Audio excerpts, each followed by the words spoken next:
هلا. وعليكم السلام ورحمة الله وبركاته. ها با سلو.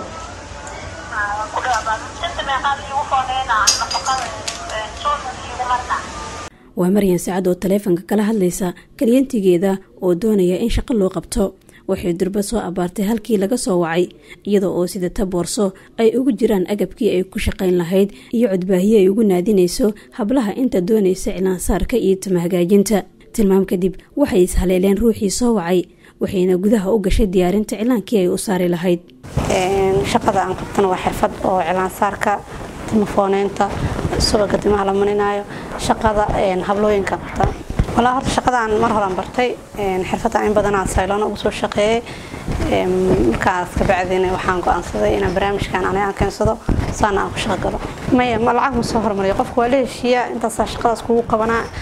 شقة نوع عاصمية حساسة سكوق قبنا وهشينا بس ديار واي ما وراها قف قصوا تجا تلفون وجا حافظة تجا وصور شقة وقصتها ما شقة مكأقط كتب على سيالات muddo 5 sano oo ay ku guda jirtay shaqadan balse bilowgii sanadkan ayay guda gashay inay xaafadaha degmooyinka Muqdisho ugu tagto macaamiisheeda kala soo xiriirta taleefankeeda oo ay ku shaacisay barta TikTok. waxay u dhalatay 2 bisha 2023 sanadka markuu ahaa inaan goona u baxo marka waxaan shaqeyn jiray dad yaqaan bis laakiin mar aan TikTok furtay oo customer aan meesha ka sii yeeshay oo dadka halkaas iga arkeen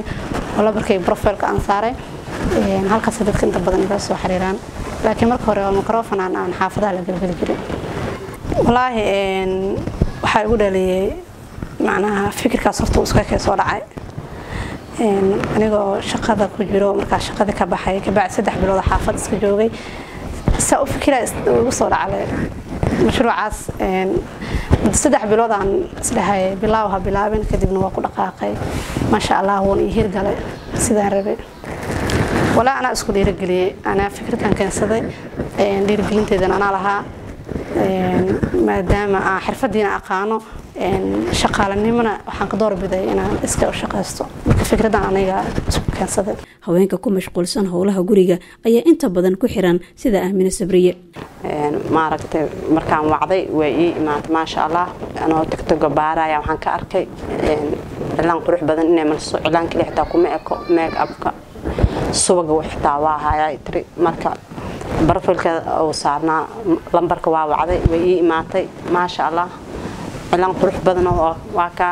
marsa ma sha Allah ومعرفة السيدة عمل ضد أو بحق جرو بيحكي كرين وبريه ضد وهو معتا معركة عاد معرفة قبل علم روح بدنا مرسا ما رح نواسم سام مقصة وحنا ضد أنا عمل جرو أو بيحكي كرين صوت وبريه المية معرفة مشغول الهوي هاي مركا ما شاء الله وعبي وإيه معتا علم روح بدنا إيه مرسا وكان ما شاء الله midda kaliya ee ku dhiirigelisa hawshanna waa inay u madax banaan tahay shaqadeeda oo ay ku dareemayso xurriyad wala difference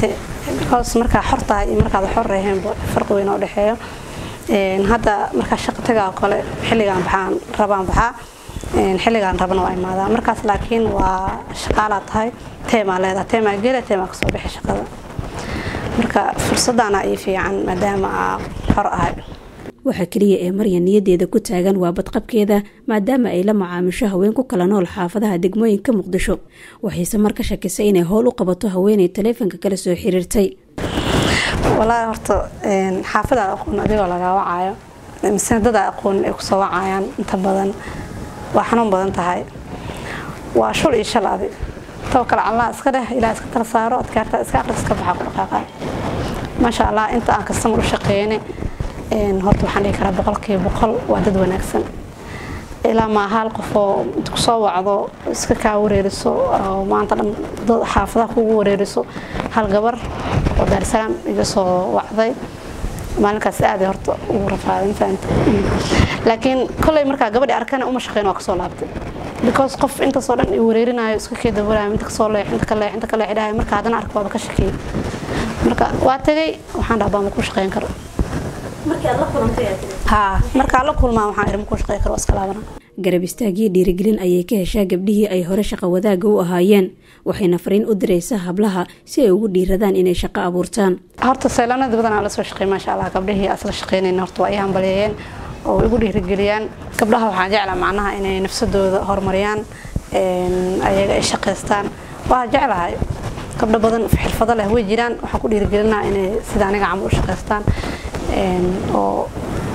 shaqada ay ku soo biiraan. dadaalkeeda joogtada ah ayaa u suuro geliyay inay ka maareyso nolosha qoyskeeda waxayna muujinaysaa hal adeega ay gabdhuhu ugu jiraan samata bixinta reerahooda.